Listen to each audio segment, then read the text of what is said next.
이제 오늘부터 또 3개월, 6월 마지막 주, 근데 제가 이제 사실은 한 주를 좀 더 써야 될 것 같아서 7월 첫째 주, 7월 4일이었나요? 하여튼 그때까지 이제 한 주 더 제가 말씀을 사무엘서를 좀 다루려고 합니다. 그래서 여러분들께서 이제 앞으로 3개월 동안 사무엘서 말씀이 시작된다는 사실을 아시고 같이 좀 따라오시면 좋겠습니다.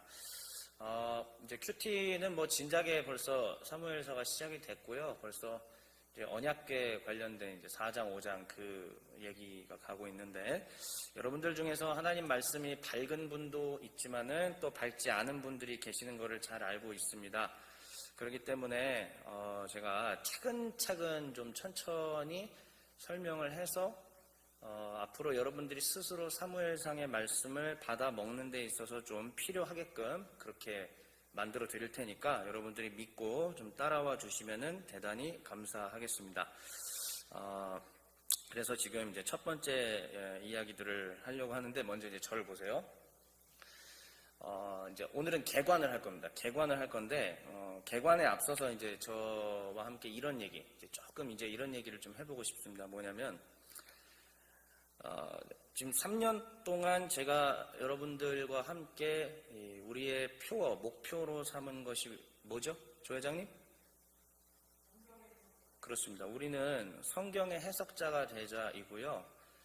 제가 성경의 해석자가 되자고 말씀을 캐치프레이즈를 갖고 온 이유는 사실은 500년 전에 우리 개신교가 생기게 됐던 그 역사적 맥락과 흡사합니다. 그때는 하나님의 말씀이 있었지만 라틴어로 된 성경을 일반 대중들이 거의 읽을 수 없었고, 물론 자국의 언어로도 있긴 했지만은 그 성경 한 권을 구하려면은 뭐 상상을 할 수 없는 금액을 지불해야 됐기 때문에 백성들이 일상적으로, 대중들이 일상적으로 하나님의 말씀을 볼 수 없었죠. 그때 로마 교황청이나 그 주변에 있었던 그런 봉건 영주들의 어떤 그런 잘못들을 꼬집으면서 나왔던 게 마틴 루터였고, 그가 했던 것이 결국은 자국어로 된 아주 쉬운 일상의 언어로 성경을 번역했던 것이었습니다. 11주 만에 신약 성경을 헬라어에서 독일어 자기의 자국어로 바꿨다니까 얼마나 미친 듯이 열정을 가지고 그것을 했는지 참 모르겠어요.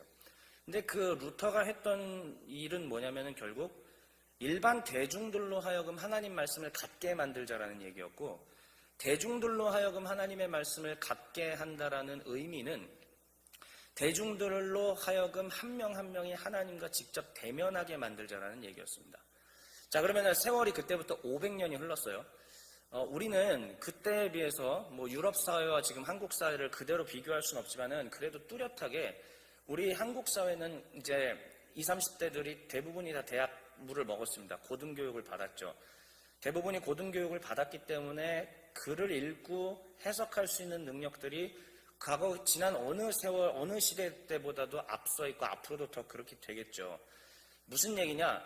이 발달되어 있는 이 우리 세대들이 이제는 막연하게 성경을 그냥 읽고 훅 지나가는, 아니면은 하나님에 대해서 전혀 무가치하게 생각하지 않고 직접 읽고 해석을 하게 만들고자 하는 게 제 뜻입니다. 이 뜻은 비단 길벗교회 청년부만의 뜻이 돼서는 안 됩니다. 우리 한국 개신교 전체 모든 교회 가운데 퍼져야 될 무브먼트라고 저는 감히 말씀드릴 수 있고요. 저를 포함해서 많은 동역자들이 이미 그 일들을 하고 계십니다. 그러면 한 단계를 좀 더 가볼게요. 제가 설교 중간에 항상 마지막에 뭐를 넣어놓죠? 신학적 사고하기. 근데 한국 개신교에서는 신학이라고 하는 단어가 약간 하나님과 실제로 만나는 이 신앙, 이것과는 좀 대비되는 차가운 개념으로 잘못 호도되어 있는 것들을 볼 수 있습니다. 근데 그렇지가 않아요. 여기서 말하는 신학이라고 하는 것이 무엇이냐면, 신학적 사고학이라는 것이 뭐냐면은 우리에게 처해 있는 이 시대를 하나님의 눈으로, 그리고 이 성경 저자들이 우리에게 전달해준 거기에 담겨있는 관점, 맥락, 그리고 그 거대 담론들, 이런 것들을 가지고 우리 시대를 읽어내는 하나의 뷰포인트, 관점이라는 얘기예요. 그러니까는 이것들이 우리 시대에 주의 백성들에게, 특히 우리는 한국이죠. 한국의 맥락이 있는 것이고, 그 다음에 지금은 한국을 넘어서 전 세계적으로 코로나, 코비드19라고 하는 컨텍스트가 있는 시대예요. 그러니까 이 코비드19라고 하는 이 컨텍스트가 있는 시대에 세상을 해석하고 이 일을 해석하며 앞으로 우리가 사는 삶을 어떻게 해야 되는지를 고민하는 것들, 이 모든 것의 근원이 다 신학입니다. 사실은 한국 개신교가 정말 성장하려면요, 일반 성도들의 신학적 사고가 올라가야 됩니다. 저는 그래서 그 작업들을 여러분들에게 만들어 드리고 있는 것이고, 저를 만나는 모든 사람들이 그 신학적으로 사고하는 소양이 올라가도록 제 목숨을 들여서 제가 제 평생에 그 일들을 하려고 하는 겁니다. 자, 그렇다면 이제 오늘 이야기들을 한번 시작을 해볼게요. 사무엘상이 3개월 동안 시작이 됩니다. 사무엘상 그냥 여러분들 읽다 보면 다윗과 골리앗 얘기 나오네. 뭐 예를 들면 사무엘이 기도했는데 하나님의 음성 듣고 주님 내가 여기 있습니다 했더니 하나님께서 음성 들려주셨네. 뭐 엘리 죽었네. 뭐 언약궤가 여기 갔다가 이런 신비한 일이 있었네. 이 정도 선에서 머물면 이건 전혀 신학적 사고를 못하는 거예요. 우리 시대를 읽을 수가 없습니다. 이렇게 되면. 그러니까 하나님께서 하신 그 위대하신 일이 자그마한 본문에 여기에만 담겨있지 않고 전체적인 통으로 담겨있다는 것. 근데 이것은요, 죄송하지만은 여러분들이 하기보단 제가 해드려야 되는 작업이에요. 그게 제 업입니다. 제가 해야 될 일이고 마땅한 의무예요. 여러분들이 저와 함께 그래서 3개월 동안 이 사무엘상을 같이 나눌 텐데 다음 시간부터는 당연히 좁은 부분들을 하겠죠. 하지만 오늘 이 개관을 왜 하는 거냐면은 여러분들로 하여금 사무엘상이 가지고 있는 신학적 거대 담론들을 이해하게 하기 위함입니다. 이걸 아시고 큐티를 하시고 아시고 묵상을 하시고 아시고 자신의 학업과 직장생활과 여러 인생의 문제들 가운데 적용하셔야 하는 거예요. 근데 이걸 모르고 할 때는 어렵죠. 이해도 안 되고 뭘 해야 되지? 이렇게 될 수 있습니다. 그렇기 때문에 저는 그 이야기들을 하려고 해요. 자, 그렇다면 보십시오. 사무엘상이라고 하는 것의 가장 거대한 담론은 뭘까요, 대체? 오늘날에 많은 사람들이 책을 써내고 이야기들을 할 때 대부분 빠지지 않는 거대 주제가 코비드19잖아요. 보십시오. 한동안 오래 갈 거예요, 이건.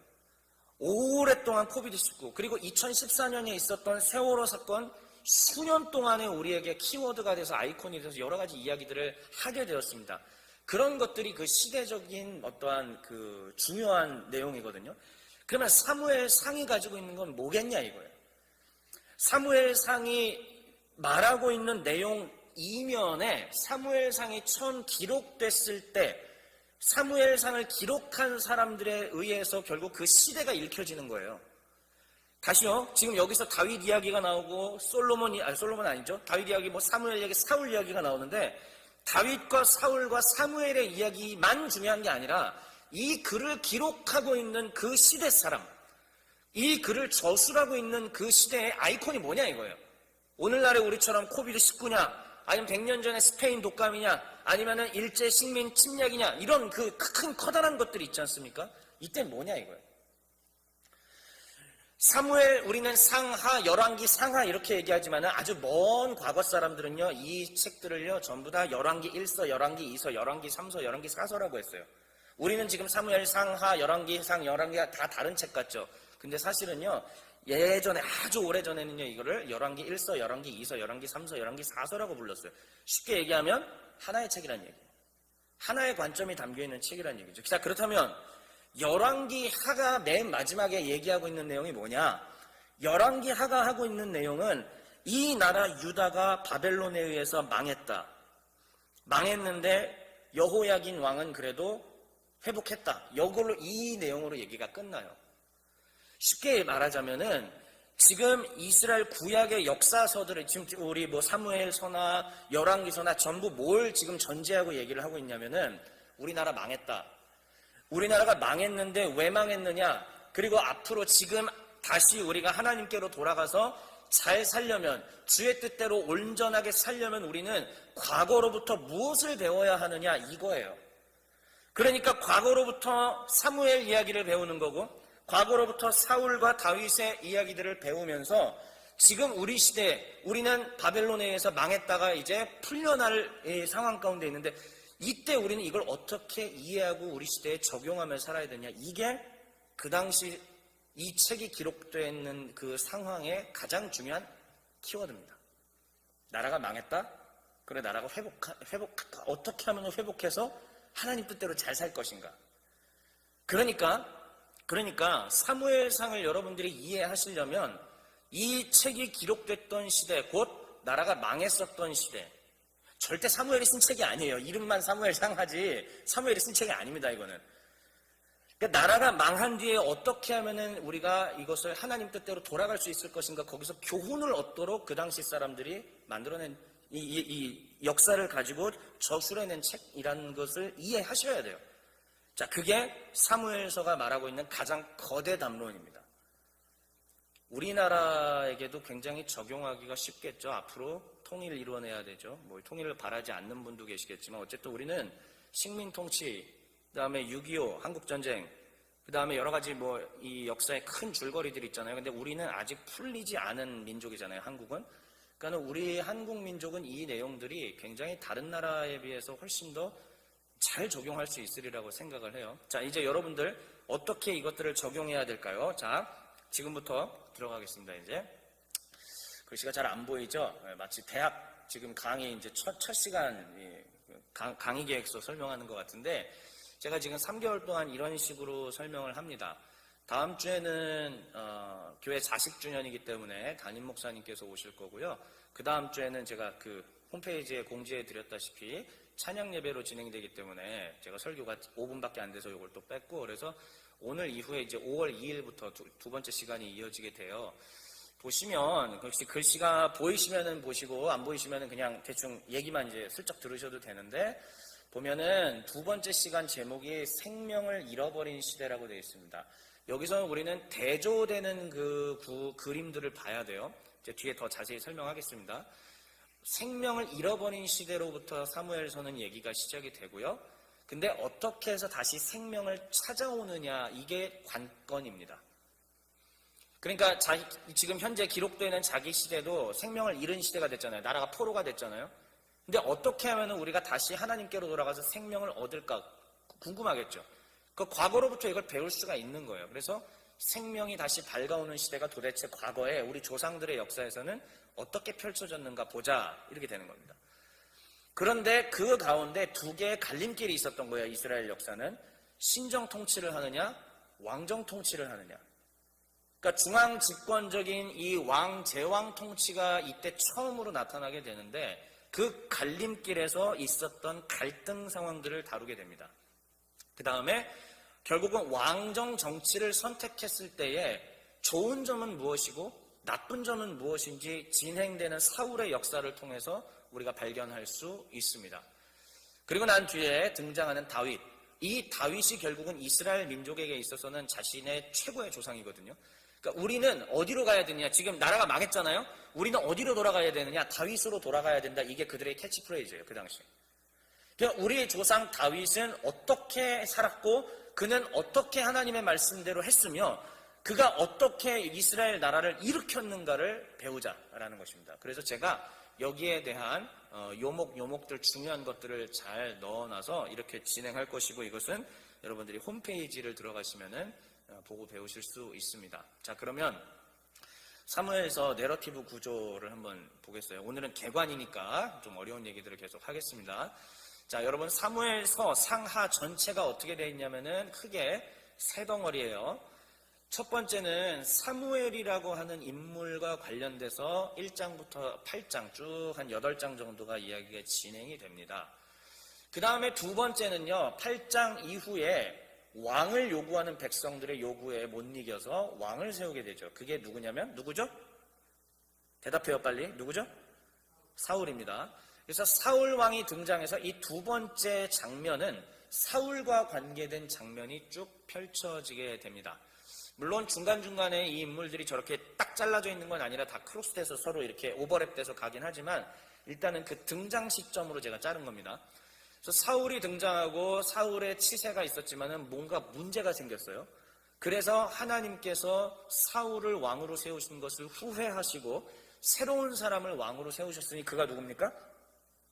다윗입니다. 그래서 다윗이 사무엘상 16장에 등장해서 사무엘하까지 제일 저 칸으로는 균등하게 나눠놨지만은 사무엘하가 굉장히 길죠. 그래서 쭉 뒤까지 거의 전부 다 다윗과 관련된 이야기다라는 것입니다. 그래서 한번 중요한 것들만 여기서 슬쩍 보게 되면은 사무엘 파트를 한번 보십시오.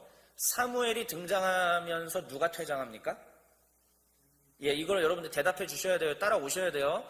자, 신학적 사고를 지금 키우는 겁니다. 다시요. 사무엘이 등장하면서 누가 퇴장합니까? 거기에는 뭔가 신학적 메시지가 있어요. 우리는 이 사무엘상을 여러분들이 저한테 말씀을 배우고 또 스스로 묵상하시면서 찾으셔야 됩니다. 그리고 우리 시대에 적용할 수 있어요. 충분히 할 수 있어요. 사무엘이 등장하면서 엘리는 퇴장해요. 도대체 무슨 일이 있었을까? 찾으셔야 됩니다. 물론 제가 뒤에 얘기 드리겠지만은. 그 다음에 언약궤 여행은 제가 이제 설교에서 뺐는데 다음 주 이제 요번 주라고 해야 되죠. 요번 주 수요일이 제 이제 말씀 차례예요. 수요 기도에 오시는 분들은 언약궤 여행에 대해서 들으실 수 있습니다. 그 다음에 사무엘이 이제 통치를 본격적으로 시작했지만 중요한 건 빨간 글씨입니다. 저 빨간 글씨 왕을 한번 같이 소리내서 읽어주세요. 시작. 왕을 요구하는 이스라엘. 그렇습니다. 결국은 이스라엘이 왕을 요구하는데 이게 정당한 요구인 것 같으면서도 성경은 사무엘서는 이걸 기록한 사람은 별로 정당하지 않다고 이것을 기록하고 있습니다. 왜 그럴까요? 그것도 찾으셔야 돼요. 그 안에 신학적 메시지가 숨어 있습니다. 우리는 그걸 찾아야 돼요. 그러니까 이런 걸 찾아야 돼요. 이런 걸 찾아서 우리 시대에 적용해야 됩니다. 자신의 또 신앙생활에. 사울왕이 즉위했습니다. 그런데 대형 사고를 쳤고 다윗도 한번 보세요. 똑같아요. 다윗도 즉위하고 태평성세를 했다가 근데 대형 사고를 칩니다. 그런데 여러분 한번 보세요. 사울과 다윗의 결정적 차이가 뭐죠? 예, 대형 사고 이후에 사무엘 하 마지막 부분에서는요. 회개, 좀 어려운 얘기로 할게요. 히브리어로는 이걸 슈브라고 그래요. 슈브가 굉장히 중요한 어떤 우리에게 던져주는 신학적 메시지거든요. 돌아오다라는 뜻입니다. 그러니까 돌아오는 기회를 하나님께서 주시고 그 돌아오면 회복시켜 주신다라는 이 놀라운 메시지가 이 안에 들어있는 겁니다. 자, 그렇다면은 다시요 한번 돌아가 볼까요? 조금 더 여러분들 이제 그래도 많이 배우신 분들이니까 이 글을 기록하고 있는 나라가 망했을 때에 기록하고 있는 이 역사가 입장에서는 저 하나님의 메시지가 얼마나 중요했을까요? 다시 여호와께로 돌아오기만 하면 여호와께서 회복시켜 주신다는 이 메시지가 그를 기록하고 있는 사람들은 얼마나 소중할까요? 나라가 망했지만은 하나님께서 망한 우리 유다를 다시 회복시켜 주실 수도 있겠다라는 그 바람과 소망이 또 이 안에 담겨 있는 것입니다.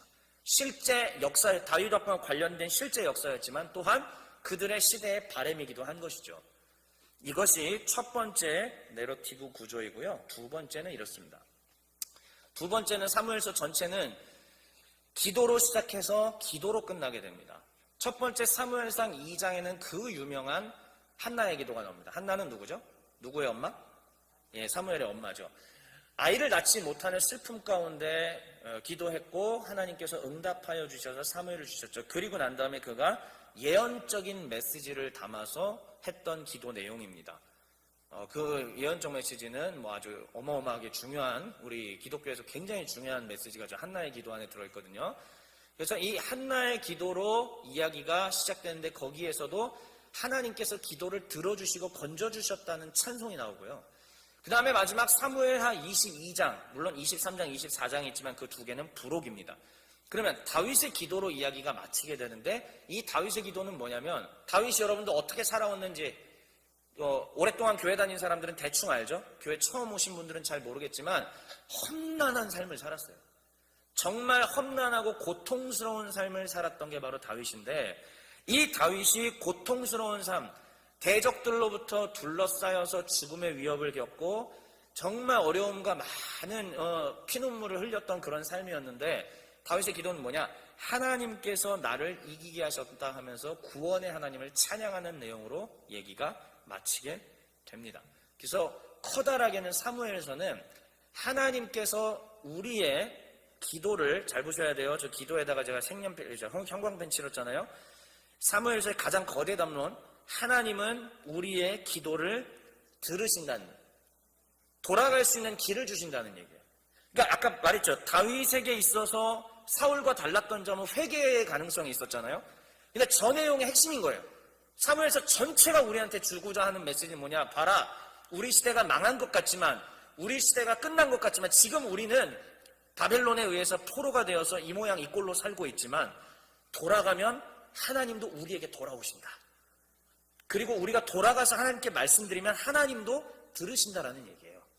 이게 우리에게 굉장히 중요한 시사점을 주고 있습니다. 자, 그렇다면 내러티브 구조는 이렇게 살펴봤는데 이제 조금 더 안으로 세부로 들어가서 사무엘서의 중심된 신학이 있어요. 그거는 뭐냐면은 두 개가 부딪히는 것들이 나옵니다. 한번 보도록 할게요. 자, 사무엘서의 대립구도 첫 번째는요. 소리내서 같이 한번 읽어볼까요? 준비 시작.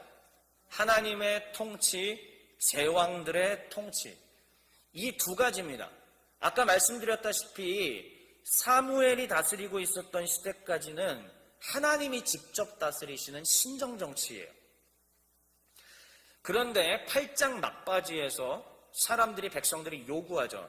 사무엘 선지자님, 일단 이번에 이 전쟁을 이긴 것은 참 대단하고 고마운 일이지만 이대로 가다가는 우리 계속 외적들에게 밀릴 것 같아요.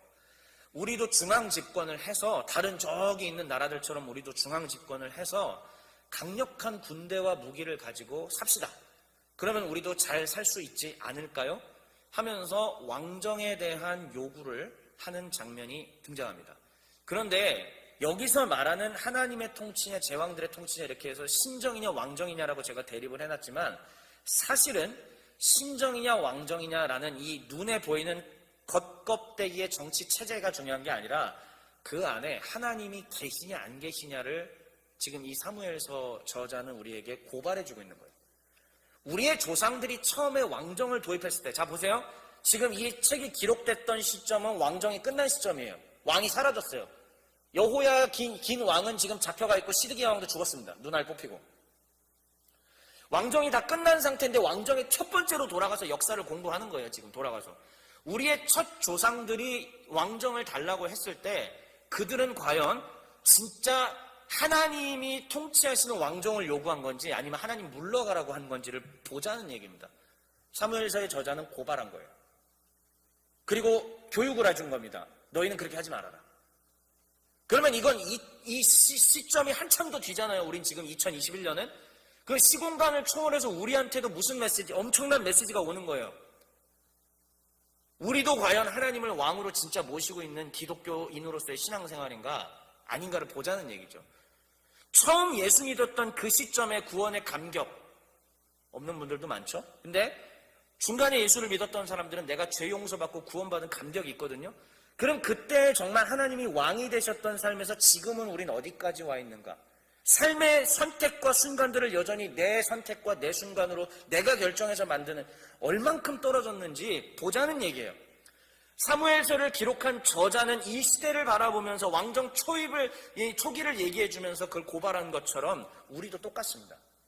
우리는 기독교 신앙, 그러면 한국 개신교는 지금 1884년 이때 1885년 이쯤으로 보고 있으니까 100여 년 전에 있었던 그때와 비교해서 우린 지금 얼마만큼 멀리 떨어져 와 있는가? 이것도 충분히 사고하고 생각해 볼 수 있겠죠? 그러면 지금 우리 시대를 어떻게 열어가야 되는지 찾을 수가 있을 겁니다. 자, 두 번째는 이거예요. 대립구도는 유, 없느냐, 있느냐. 이게 계속돼서 대립돼서 나옵니다. 이걸 찾아야 돼요. 제가 찾아드릴게요. 지금부터 보십시오. 자, 아주 유명한 겁니다. 사무엘서는 무슨 내용으로 시작을 하냐면 한나라는 한 여인이 있었습니다. 이 한나라는 여인이 아이가 없었습니다. 아무리 기도하고 노력해도 아이가 생기지가 않아요. 그러면은 그것은 뭘 얘기해 주는 거냐면은 그때 당시에는 생명을 잉태하지 못하는 시대였다라는 것을 암시해 주고 있는 겁니다. 없다는 얘기죠. 그런데 보세요. 열심히 기도했고 하나님의 응답 가운데 마침내 아이가 출생을 했습니다. 사무엘을 낳고 나서 그 뒤에 한나에게 하나님께서 더 축복해 주셔서 자손들을 더 많이 낳았어요. 그 전까지 아이가 전혀 없다가 불임이었다가 이제 아이를 사무엘을 낳고 그 다음에는 또 오히려 애를 막 주주주주주 낳았어요. 그러면 이 두 가지가 대립되는 걸 통해서 우리에게 뭘 가르쳐 줍니까? 이 대립되게 이게 어떻게 생명이 없다가 갑자기 있게 되느냐, 이 사이에 무슨 사건이 있느냐, 이걸 보라고 하겠죠, 당연히. 사무엘서 저자는 우리에게 그걸 가르쳐 주겠죠? 왜 생명이 없다가 왜 생명이 있게 됐느냐? 뭐예요? 한나가 하나님 앞에 간절하게 가난한 마음으로 기도했잖아요.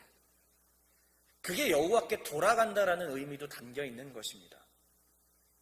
사랑하는 주의 백성들이요, 이걸 찾으셔야 돼요. 여러분들이 정말 하나님께 돌아가는 백성이 될지 돌아가지 않는 백성이 될지 이런 것들을 통해서 찾으셔야 됩니다. 자, 그 다음이에요. 두 번째로 또 무와 유가 있습니다. 듣느냐 듣지 않느냐라는 이 두 가지 대립이 끊임없이 반복되고 있어요.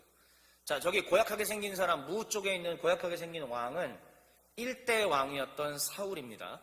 그리고 그 밑에는 사울보다 좀 더 앞선 시대에 사무엘이 태어날 무렵에 있었던 타락한 제사장 엘리 제사장과 그의 아들들, 더욱더 타락한 홈니와 비느하스입니다. 사울, 엘리, 홈니와 비느하스, 이 두 세력은 사무엘 상에서 역사에서 아주 비참하게 퇴장하는 모습을 보여줍니다. 엘리 아들들 전장터에 나갔다가 한날에 죽게 되고요. 물론 그 전에 예언자를 통해서 그 예언이 있었습니다. 같은 날 죽을 거라고. 실제로 죽었어요. 그 소식을 듣고 엘리는 충격받아서 넘어졌다가 목이 부러져서 죽게 되고, 그 다음 아들이었던 비느하스의 아내도 죽게 되고, 그의 아들이 하나 있었는데 이름은 이가봇인데 하나님의 영광이 떠났다. 그러니까 사무엘서는 지금 뭘 고발해 주냐면 엘리 집안이 비참하게 퇴장하게 됐다라는 것을 보여주고 고발합니다. 그러면 이 얘기는 없어요. 뭐가 없느냐? 하나님의 말씀을 듣고자 하는 마음이 없었다는 얘기입니다. 이와 똑같은 사람이 있었습니다. 누구냐? 초대왕이었던 사울이죠. 사울도 아무리 하나님께서 이렇게 얘기를 해주시고 사무엘을 통해서 얘기를 해줘도 듣지 않습니다. 판단의 주체가 자기예요. 하지 말라는 것을 골라서 합니다. 제가 이거는 몇 주 뒤에 다 설명을 해드리도록 할게요. 자세한 얘기들은. 그러니까 이런 식으로 하나님을 듣지 않는 세력이 보이고요. 그 다음에 유를 보십시오. 있을 유. 저기 침대 위에 앉아있는 사람은 사무엘입니다. 예, 누군지 지금 판단하기 어려울 것 같은데 그림을 퍼오다 보니까 무료 이미지가 생각보다 별로 없어가지고 어쨌든 저렇게 했어요. 사무엘은 하나님의 말씀을 듣는 어린이로 묘사가 됩니다. 다 우리가 주일학교 때 배웠던 얘기잖아요. 저도 유년부에서 작년에도 했던 얘기고. 하나님의 말씀을 잘 듣는 사무엘, 그 다음에 그 옆에 있는 소녀는 또 누굴까요? 하프를 타고 있네요. 누굴까요? 다윗이죠. 다윗이 수금 하프를 잘 탔잖아요. 그러니까 두 세력을 정확하게 대조시켜주고 있습니다. 하나님의 말씀을 잘 들었던 사무엘, 그 다음에 하나님의 말씀을 잘 듣고 순종했던 다윗. 자, 왕정의 초입에 있었던 이 두 세력들을 보여주면서 나라가 망한 이 시점에 유대인들에게 교육을 해주는 겁니다. 너희는 어떤 걸 선택할래?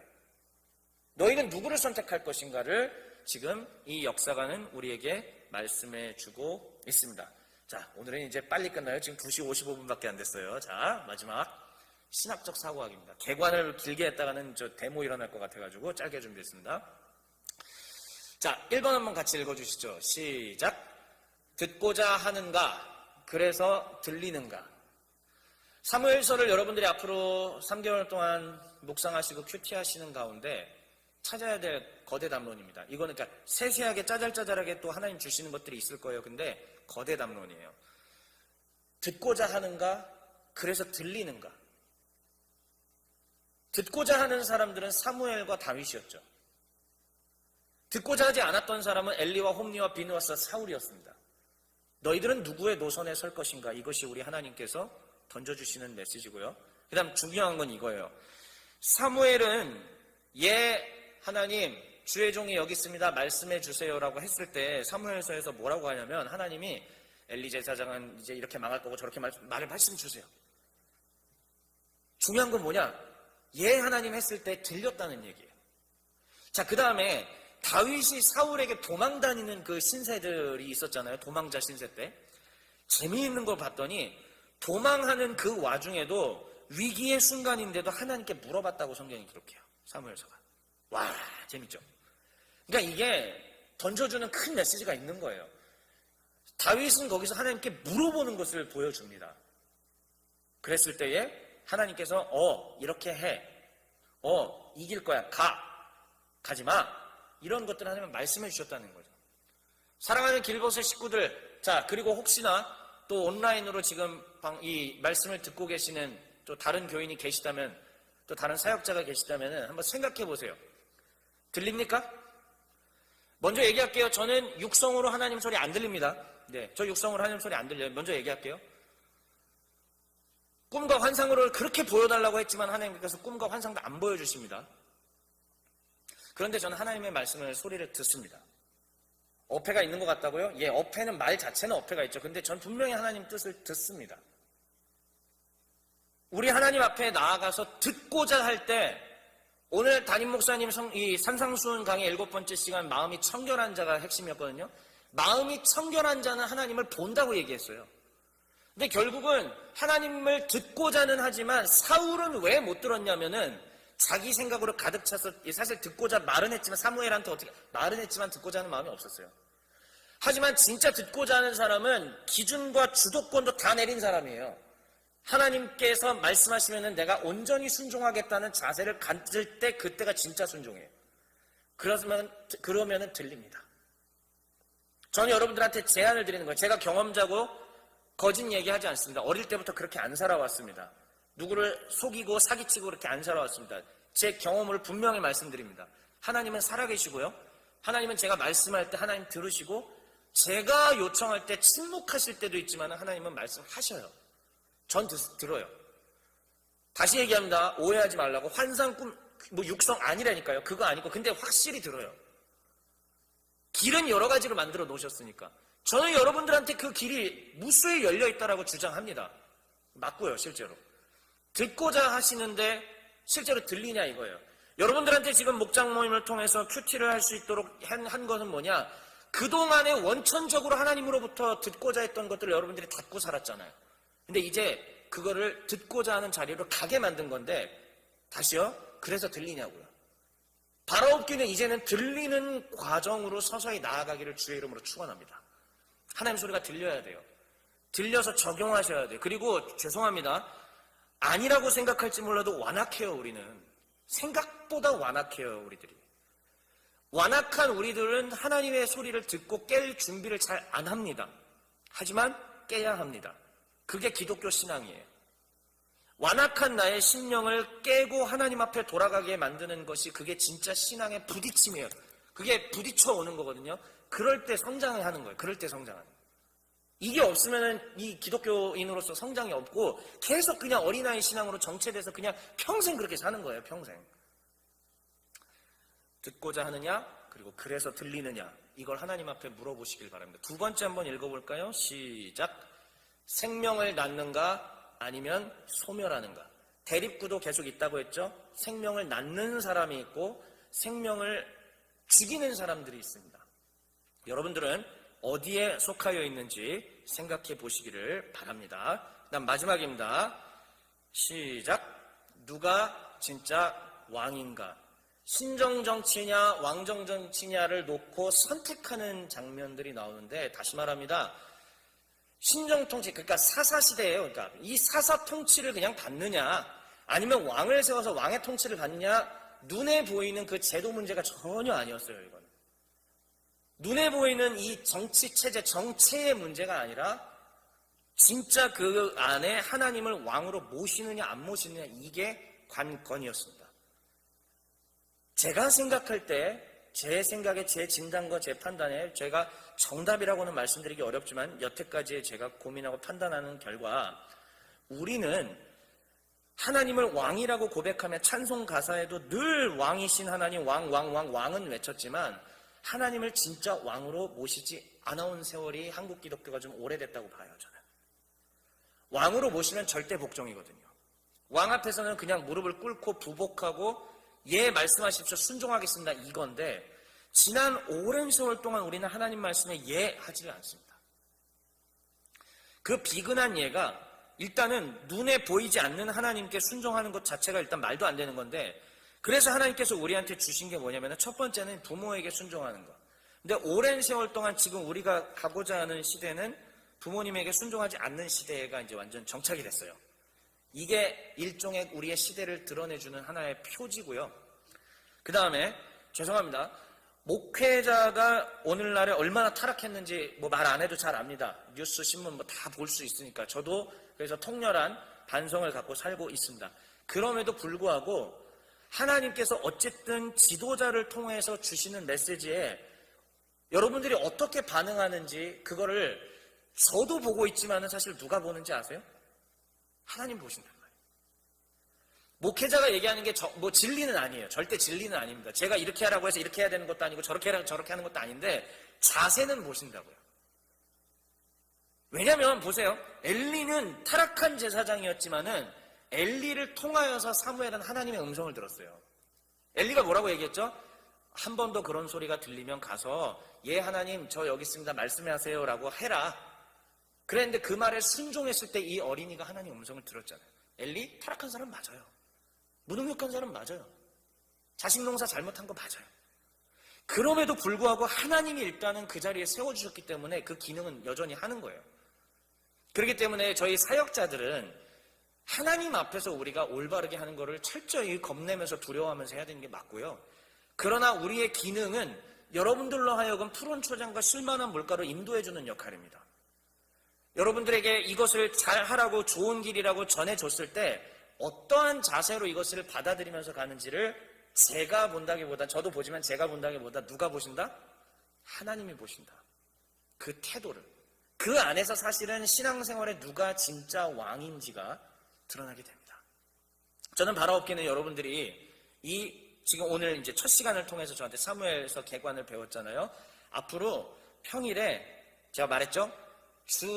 여러분들이 6일 할 걸 기대하지는 않아요. 주일을 제외하고 단 하루만이라도 이제 묵상을 해보세요. 그랬을 때에 지금 들었던 이 거대 담론들이 아마 보일 거예요, 이제는. 그 본문을 보다 보면 보일 겁니다. 그러면은 내 자신이 지금 누가 왕인지를 한번 생각해보고 나는 지금 있는가 없는가, 생명을 낳는가 죽이는가 이런 것도 한번 생각해 보시고 나는 정말 하나님의 말씀을 듣는 자인가 듣지 않는 자인가, 들으려 하는가 근데 들리는가, 이런 걸 한번 진지하게 깊이 고민해보는 우리 모두가 되기를 바랍니다.